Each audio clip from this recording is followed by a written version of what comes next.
Actually, we have a definite information that Khadi Village Industry Commission তাদের সারা পাহাড়ে বিভিন্ন জায়গায় তাদের বেনিফিশিয়ারি আছে যারা লোন টোন নিয়েছে খাদি ভিলেজ ইন্ডাস্ট্রি কমিশন থেকে।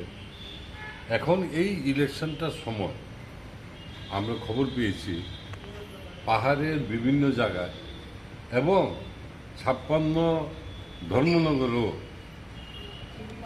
বোম্বে হেড অফিস থেকে খাদি ভিলেজ ইন্ডাস্ট্রি কমিশনের অফিস থেকে বেনিফিশিয়ারিদের কাছে ডাইরেক্টলি ফান্ড ট্রান্সফার করছে। এটা হলো সাবসিডির টাকা, যেই টাকাটা 2.5 লক্ষ থেকে 5 লাখ টাকার উপরে যারা সাবসিডি, এই সাবসিডিগুলি এই সময়টাকে বেছে নিয়ে বেনিফিশিয়ারিদের ডাইরেক্ট অ্যাকাউন্টে ঢোকানো হচ্ছে।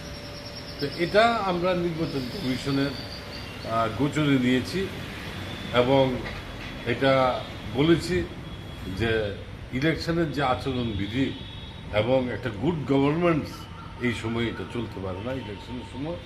এবং উনি বলেছেন যে এটা উনি ইনকোয়ারি করছেন এবং এটা অলরেডি তাদের অফিসেও খোঁজখবর নিয়ে উনি যথাযথ ব্যবস্থা নেবেন। আর 2 নম্বর কথা হলো ইলেকশনটা এখন পর্যন্ত সারা রাজ্যে যে ইলেকশনটা হচ্ছে এডিসি নির্বাচনে, আমরা বলেছি যে আমরা কোনো দলের পক্ষ থেকে না, আমরা প্রত্যেক দলের যারা ক্যান্ডিডেট আছে সেই সমস্ত ক্যান্ডিডেটদের নিরাপত্তাটাকে এনশিওর করার জন্য তাদের পিজি এবং তাদেরকে উপযুক্ত সিকিউরিটি দিয়ে এটাকে তাদের নিরাপত্তাটাকে এনশিওর করার জন্য, আর কোনোরকমভাবেই যাতে নির্বাচন আচরণ বিধিটা লঙ্ঘন না হয়। কিছু কিছু পত্রিকা আজকে দেখেছি, যেমন প্রতিবাদী কলমে দেখেছি বুকজগনগর ওয়াকিনগর যে ক্যান্ডিডেট তপন দেববর্মা তার বাড়ির সামনে বিভিন্ন রকমভাবে নির্বাচনী প্রচার সজ্জা এগুলি করেছে। কিছু কিছু মসজিদে করেছে, কোথায় কোথায়ও দেখা যায় যে গির্জাতে করেছে। এগুলি নিয়ে পত্রপত্রিকা নিউজও হয়েছে।